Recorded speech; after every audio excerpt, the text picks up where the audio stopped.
হয়েছে? দেখো আজকের যে টপিকটা রয়েছে সেটা হচ্ছে অ্যামেন্ডমেন্ট অফ দি কনস্টিটিউশন, মানে কি সংবিধান সংশোধন। স্যার আমি ক্লাসে আজ থাক। আচ্ছা আচ্ছা, ঠিক আছে, ওকে কোহেলি। ঠিক আছে, ওকে। একটু শোনো, তারপরে আমি কোশ্চেন করবো। অনেক অন্যান্য টপিক থেকে এটা করিয়ে দিই, বেশি সময় লাগবে না। দেখো, ইন্ডিয়ান কনস্টিটিউশন মানে ভারতের সংবিধান। আচ্ছা, এখানে আজকে যে টপিকটা আছে হেডিং করো, টপিকটার নাম হচ্ছে অ্যামেন্ডমেন্ট অফ দি কনস্টিটিউশন। মানে কি? অ্যামেন্ডমেন্ট মানে সংশোধন, অফ দি কনস্টিটিউশন মানে সংবিধান, অর্থাৎ সংবিধান সংশোধন। তো প্রতিটা দেশ তাদের কার্য চালানোর জন্য, ঠিক আছে, অ্যামেন্ডমেন্ট মানে কনস্টিটিউশন থাকে, সংবিধান তৈরি হয়, বা সংবিধানের উপর ভিত্তি করে একটা দেশ চলে। ঠিক আছে, প্রতিটা দেশের মতো ভারতবর্ষেরও সংবিধান রয়েছে। তো ভারতবর্ষের এই সংবিধান তৈরির জন্য সেই 1935 সাল থেকে মানে সেই যুদ্ধ চলে আসছিল ব্রিটিশ আমল থেকে। সেটা আমরা ইতিহাস জানি প্রত্যেকে কম বেশি। তো আমাদের এহ, মানে লাইকস আদার কান্ট্রি, ঠিক আছে, আদার কান্ট্রিজ মিনস হচ্ছে রিটেন কনস্টিটিউশন যে সমস্ত কান্ট্রিজের রয়েছে। মানে কনস্টিটিউশন টু টাইপস রয়েছে, একটা হচ্ছে অলিখিত সংবিধান, একটা হচ্ছে লিখিত সংবিধান। ঠিক আছে, মানে আদার্স যে কান্ট্রিতে যে কনস্টিটিউশন রয়েছে সেগুলো রিটেন কনস্টিটিউশন রয়েছে, এবং এছাড়াও কিছু রয়েছে আহ, অলিখিত কনস্টিটিউশন, যেমন ধরো কোন দেশে রয়েছে বলতো অলিখিত সংবিধান?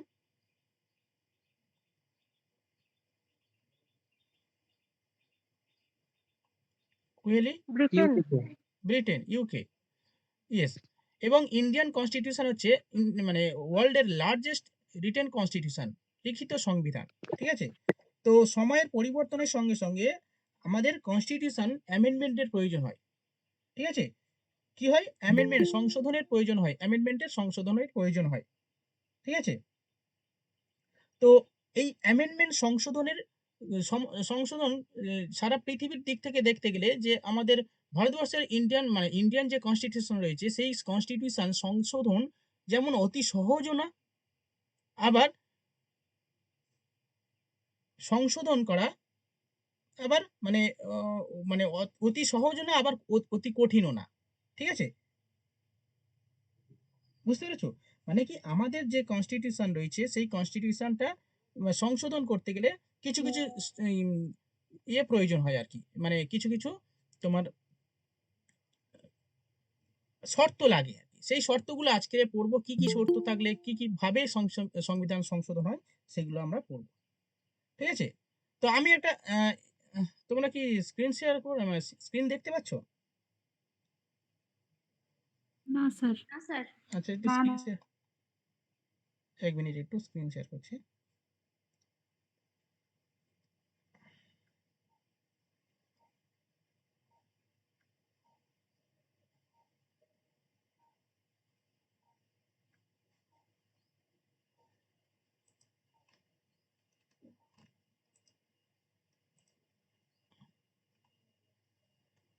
দেখো, কিছু দেখতে পাচ্ছ বলো তো?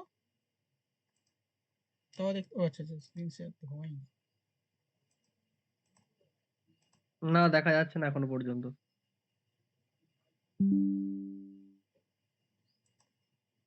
এখন দেখা যাচ্ছে।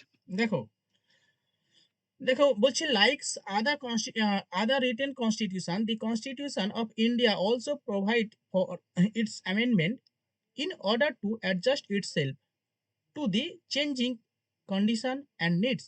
অর্থাৎ লাইকস আদার রিটেন কনস্টিটিউশন মানে অন্যান্য লিখিত কনস্টিটিউশনের মতো, দি কনস্টিটিউশন অফ ইন্ডিয়া মানে ভারতবর্ষের কনস্টিটিউশন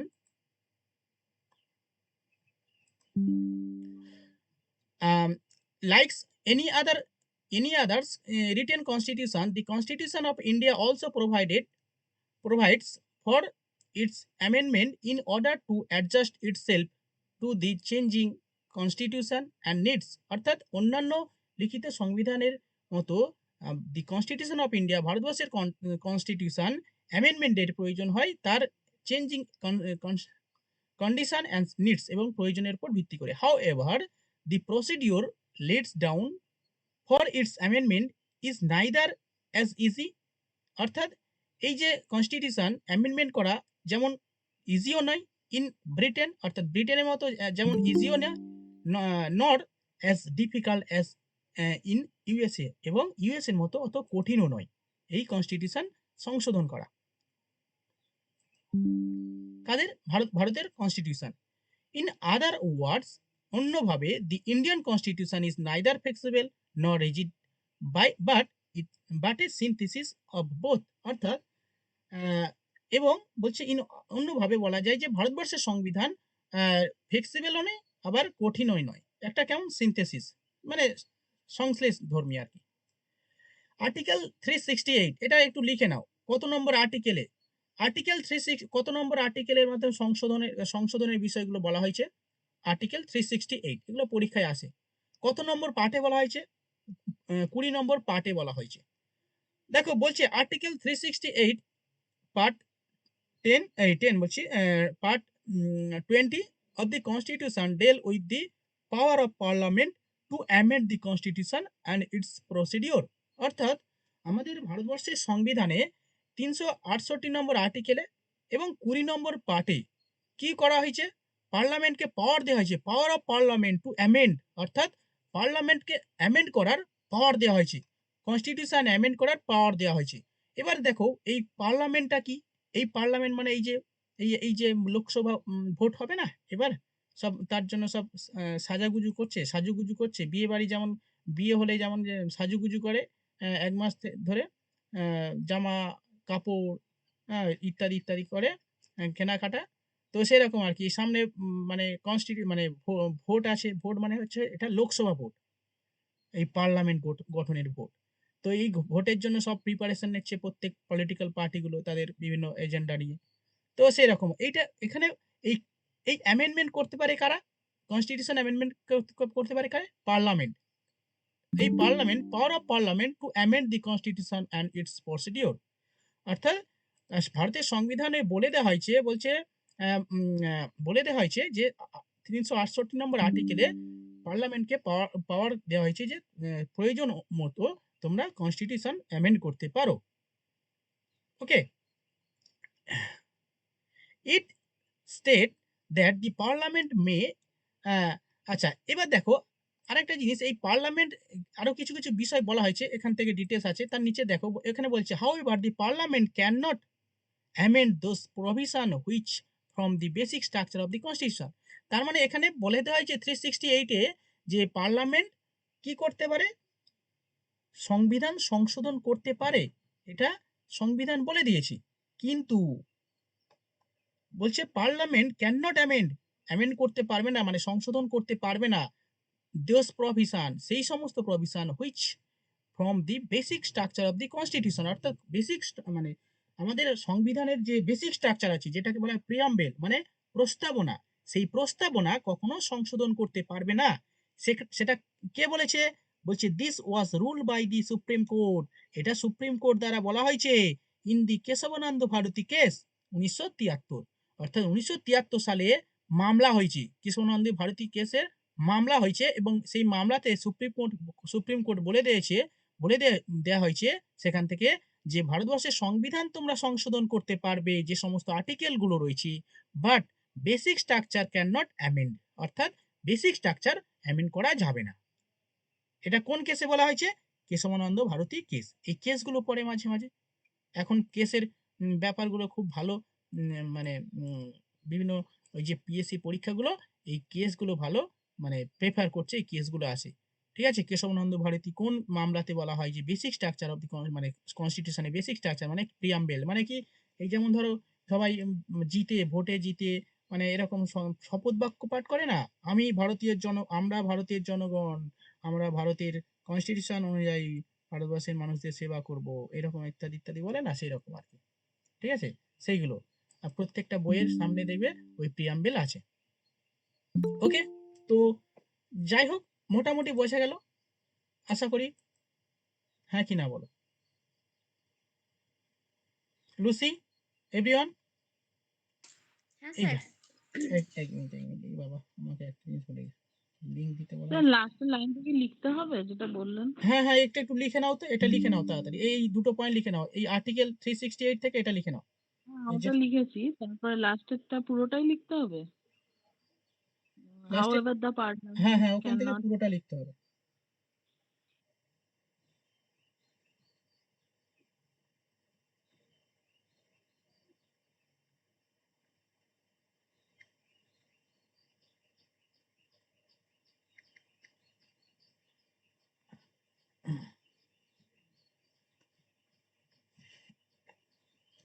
হয়েছে?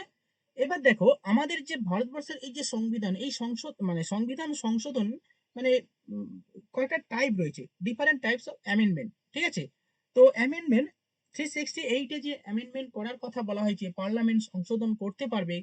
তো অতি সহজেই তো পার্লামেন্ট কেউ কোনো পলিটিক্যাল পার্টি যদি পাওয়ারে থাকে, সে যদি বলে যে আমি পার্লামেন্টে এখন থাকবো, ঠিক আছে, মানে আমি সবকিছু চেঞ্জ করে দেবো, তা কিন্তু হবে না, ঠিক আছে? মানে এবারে এই সংবিধান সংশোধন করতে গেলে কিছু কন্ডিশন রয়েছে, ঠিক আছে? অর্থাৎ এই পার্লামেন্ট অ্যামেন্ডমেন্টের তিনটে টাইপ রয়েছে। The constitution can be amended in 3 ways. অর্থাৎ অ্যামেন্ডমেন্ট মানে এই যে সংবিধান, এই সংবিধান সংশোধন করতে গেলে তিনটে মানে উপায় রয়েছে, মানে তিনটে পদ্ধতিতে সংবিধান সংশোধন করতে পারবে, অথবা মানে সংবিধান সংবিধান সংশোধন হবে না, ঠিক আছে? তো কি কি পদ্ধতিতে সংবিধান সংশোধন হয় আমাদের ভারতবর্ষে, যে বিভিন্ন বিষয়গুলো রয়েছে, যেমন ধরো কোন কেন্দ্রীয় সরকার যদি বলে যে পশ্চিমবঙ্গকে ভাগ করে দাও, উত্তরবঙ্গ হয়ে যাক, একটা দক্ষিণবঙ্গ হয়ে যাক, বিভিন্ন পলিটিক্যাল পার্টি এই সমস্ত ইস্যু নিয়ে, এই ভোটের সময় ইস্যু নিয়ে আসে যে আমাদের মানে আহ, প্রশাসনিক কার্য সুবিধার জন্য মানে এই বিভিন্ন ধরনের মানে বাউন্ডারি চেঞ্জ, ঠিক আছে, জেলা গঠন করা, ইত্যাদি ইত্যাদি, এই সমস্ত বিষয়গুলো হয়ে থাকে, তাই না? বা আমাদের যে ইয়ে রয়েছে, ফান্ডামেন্টাল রাইটস রয়েছে, যে মৌলিক অধিকারগুলো রয়েছে, এই মৌলিক অধিকারগুলো যখন খর্ব হয়, খর্ব তো করা যায় না, এখন সেইটা এ করা হয়েছে, মৌলিক অধিকার রয়েছে, সেটা কেউ খর্ব করতে পারবে না। তো আমাদের লাস্ট লাইনটা একবার দেখান, এক সেকেন্ড, একবার ওইটা ফটোটা। হ্যাঁ দেখো, হ্যাঁ হ্যাঁ হ্যাঁ। এটা জাস্ট লিখে নাও যে parliament can not amends the provision which, তোমরা লিখছে তো, এগুলো লিখে নাও, the parliament can not amend this provisions which from the basic structure the constitution, ঠিক আছে, এটা একটু লিখে নাও কোথায় বলা হয়েছে। এবার আমি যেটা আমরা পড়বো সেটা সেটা হচ্ছে যে লিখে নাও type of the amendment of the constitution. লেখো তিনটে ওয়েতে কনস্টিটিউশন অ্যামেন্ড করা যায়। নাম্বার ওয়ান কি? Amendment by the simple majority of the parliament. অর্থাৎ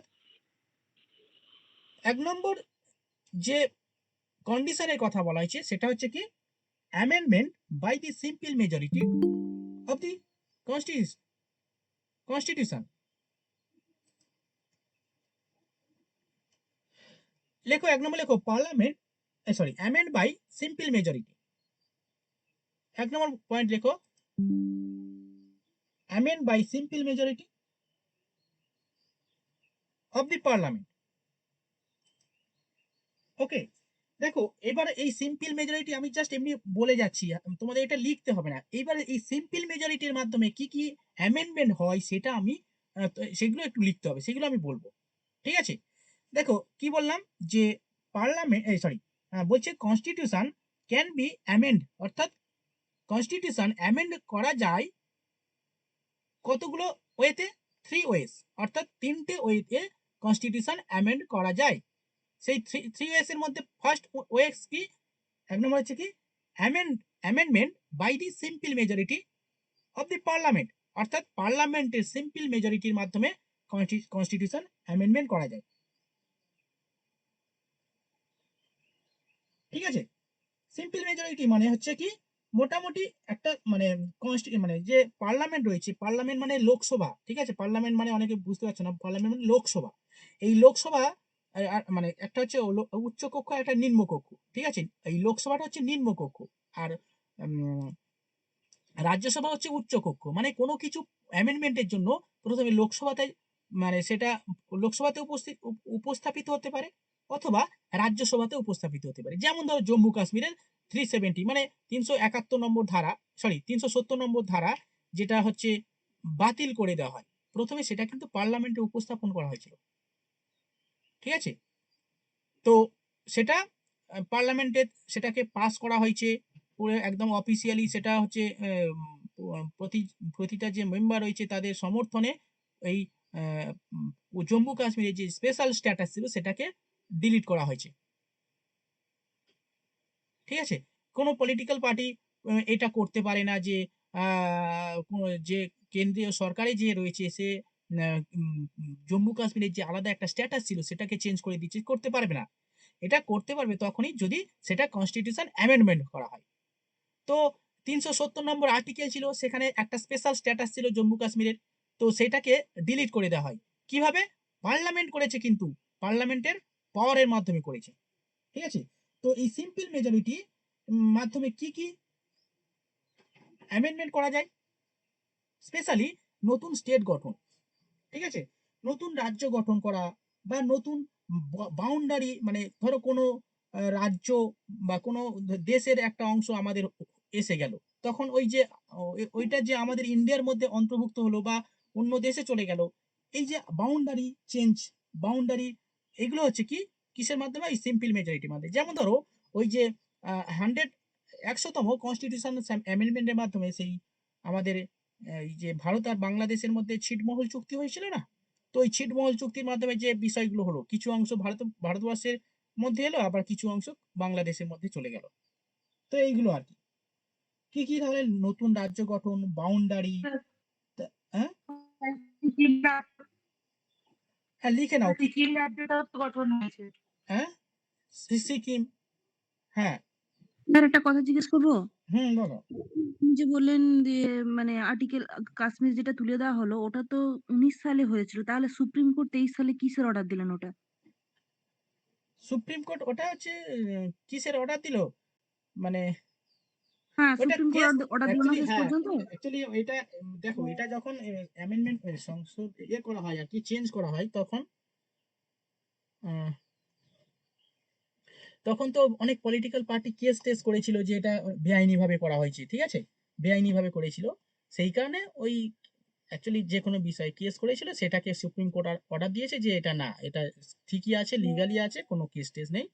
ঠিক আছে, এইরকম না, ব্যাপার। আমার কথা সেটা নয়, আমি সেটা বুঝতে পারছি সুপ্রিম কোর্টে কেস হয়েছিল, কিন্তু যদি এটা মেজরিটির মাধ্যমে পাস হয়ে গিয়েছে, মানে যেটা আপনি বললেন যে পার্লামেন্টের সিম্পল মেজরিটির মাধ্যমে হয়েছে, তাহলে সেটা সুপ্রিম কোর্ট আবার গেল কেন? মানে এখানেই তো হয়ে গেল, তাহলে সুপ্রিম কোর্টের কি কোনো উম, ক্ষমতা কোনো করার? না, এবার দেখো তুমি তুমি পলিটিক্যাল রুলসে রয়েছো, অ্যামেন্ডমেন্ট করেছো, সবই করেছো, সবই ঠিক আছে, কিন্তু কোনো বিরোধী পার্টি সেটা মনে করছে না এটা ইললিগাল ভাবে হয়েছে, তো তার উপর ভিত্তি করে সে কেস করেছে। এটা হয়তো অন্য কোনো ব্যাপার হতে পারে। ঠিক আছে, সে কেস করতে পারে, করতে পারে, সেটাকে সুপ্রিম কোর্টকেই বলেছে যে বেআইনি ভাবে করা হয়েছে। না না, সুপ্রিম কোর্ট বলবে কেন? আমি সেটা বলছি না। বলছি এটা কি সুপ্রিম কোর্টের কোনো রাইট আছে এটাকে চেঞ্জ করার? আমি এটা বলছি। উম, সুপ্রিম কোর্ট যদি এটা সুপ্রিম কোর্টের বেআইনি রাইট বলতো আছে, তাহলে কি এটা কাজ করতো? যদি হ্যাঁ, সুপ্রিম যদি কোর্টের যদি রাইটটা আছে? ইললিগাল কিছু হতো তাহলে সুপ্রিম কোর্ট অবশ্যই রায় দিত।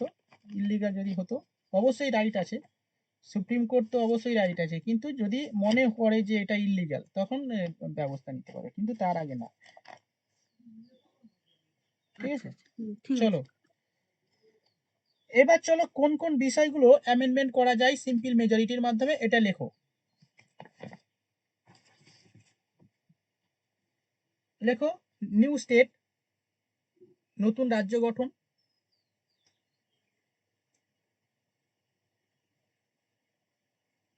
Boundary and area, boundary and area,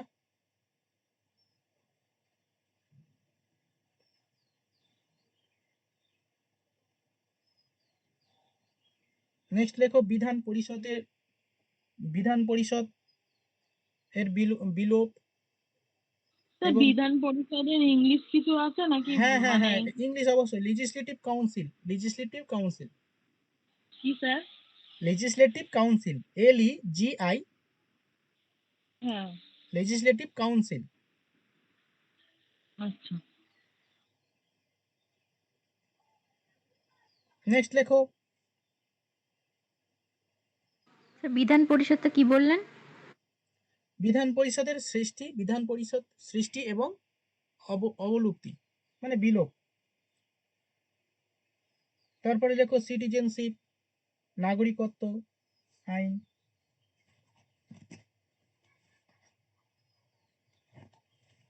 next লেখো তারপরেরটা কি বললেন? নাগরিক। নাগরিকত্ব, সিটিজেনশিপ। আচ্ছা আচ্ছা। সিটিজেনশিপ, নাগরিকত্ব আইন। নেক্সট লেখো অফিসিয়াল ল্যাঙ্গুয়েজ।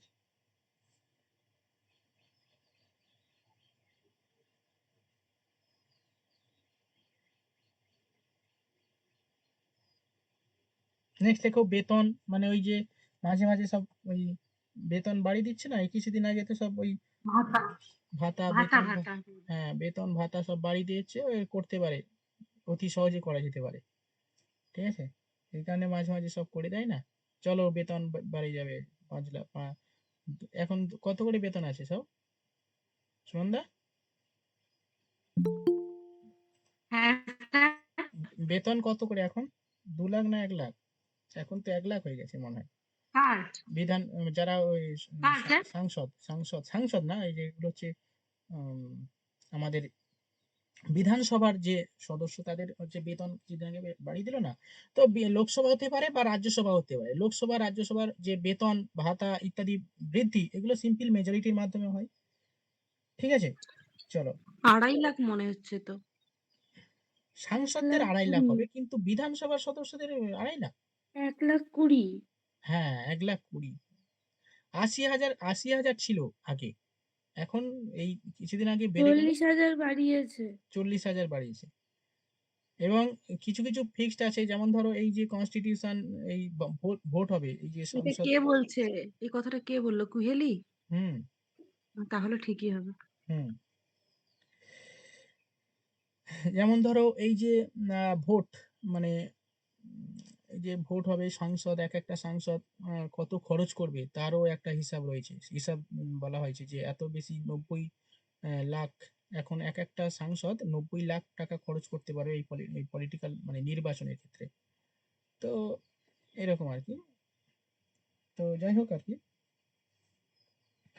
এবার চলো লেখো সিম্পল মেজরিটি বাই পার্লামেন্ট। এটা হয়ে গেছে, এবার নেক্সট লেখো 2 নম্বর পয়েন্ট, লেখো simple majority by parliament.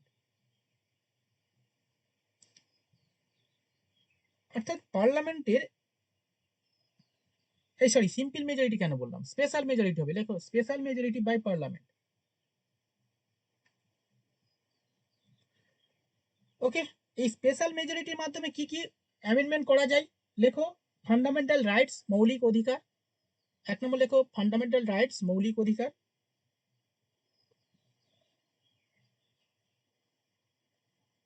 Next লেখো 2 নম্বর লেখো ডিপিএসপি। ডিপিএসপি মিনস হচ্ছে directive principle of state policy.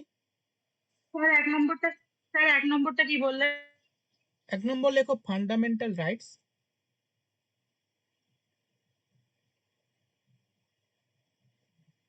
Number 2 লেখো ডিপিএসপি।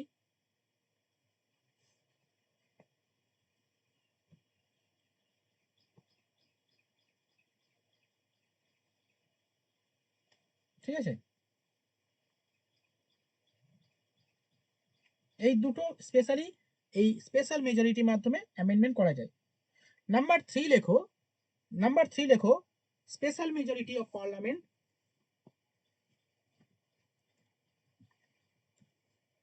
স্যার ওটাই তো লেখালেন, স্পেশাল মেজরিটি বাই পার্লামেন্ট। না, আরো সঙ্গে রয়েছে কনসেন্ট অফ স্টেট, অর্থাৎ অন্যান্য রাজ্যের সম্মতির প্রয়োজন হয়। মানে স্পেশাল মেজরিটি তো থাকবে, প্লাস কিছু কিছু বিষয় আছে যেগুলো 50% রাজ্যের সম্মতি লাগবে, সম্মতি ছাড়া সেটা অ্যামেন্ডমেন্ট করা যাবে না। সেইখানে লেখো 3 নম্বর লেখো special majority of parliament and consent of state.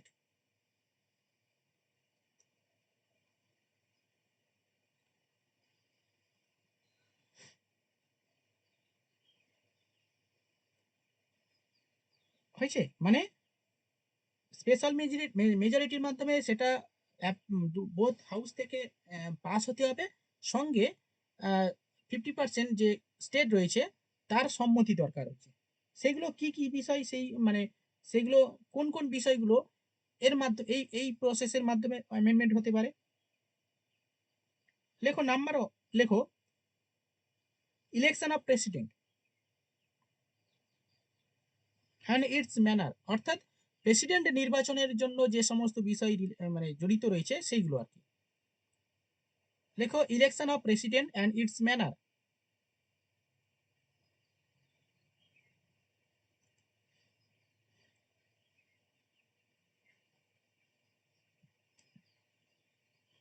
Number 2 লেখো Supreme Court and High Court.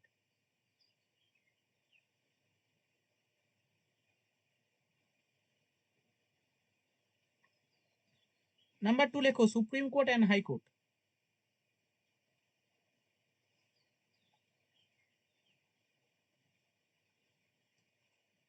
Number 3 লেখো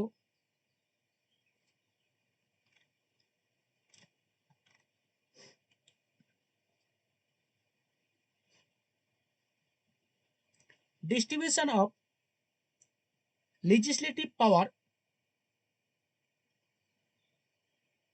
distribution of legislative power between union and state।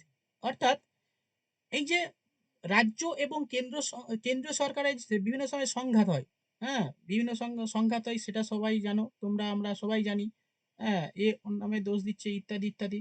তো এই যে সংঘাত কি কারণে হয়?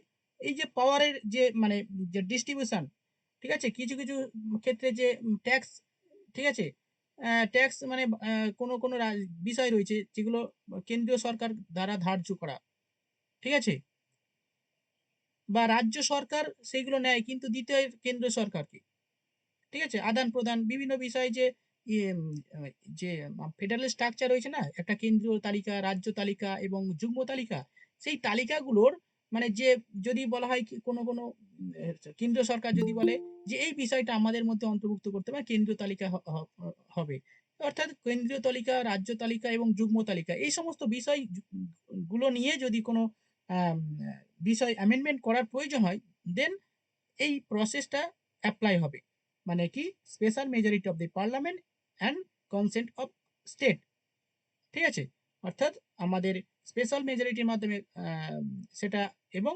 50% রাজ্যের দ্বারা সেটা পাস হতে হবে, দেন সেটা অ্যামেন্ডমেন্ট হবে। ওকে, আরেকটা যেটা আছে power of parliament of the constitution, অর্থাৎ কনস্টিটিউশনের যে পাওয়ার রয়েছে, সংবিধান সরি পার্লামেন্টের যে পাওয়ার রয়েছে সংবিধান সংশোধনের ক্ষেত্রে, সেটাকে আবার যদি পরিবর্তন করতে হয়, মানে কি বুঝতে পারছো তো, যে আমাদের বলা হয়েছে যে এই সংবিধান সংশোধন কে করবে? পার্লামেন্ট করবে। এবার বলছে ভাই না, এসব করা যাবে না, এটাকেও চেঞ্জ করতে হবে। তো এই বিষয়টা চেঞ্জ করতে গেলে আবার কিন্তু এই প্রসেসটা দরকার হয়, অর্থাৎ power of parliament to amend the constitution and it's procedure.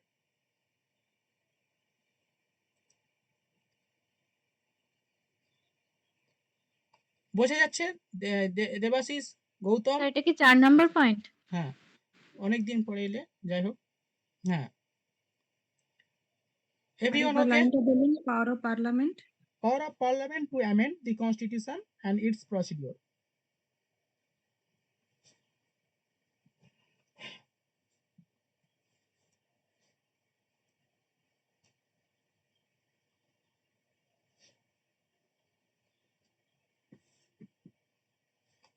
ঠিক আছে, তো এই হচ্ছে অ্যামেন্ডমেন্ট অফ দি কনস্টিটিউশন অ্যামেন্ডমেন্টের পুরো ডিটেলস সাতকাহন আমরা পড়ে নিলাম। রেকর্ডিংটা এই পর্যন্ত শেষ করি, এবার কোশ্চেন হবে। এখান থেকে কোশ্চেন হবে না, আরো কিছু দিলে ভালো হয়, অ্যামেন্ডমেন্ট বিভিন্ন আর্টিকেল গুলো করলে ভালো হয়। আরেকবার বলবেন লাইনটা, স্যার আরেকবার লাইনটা বলবেন, পাওয়ার অফ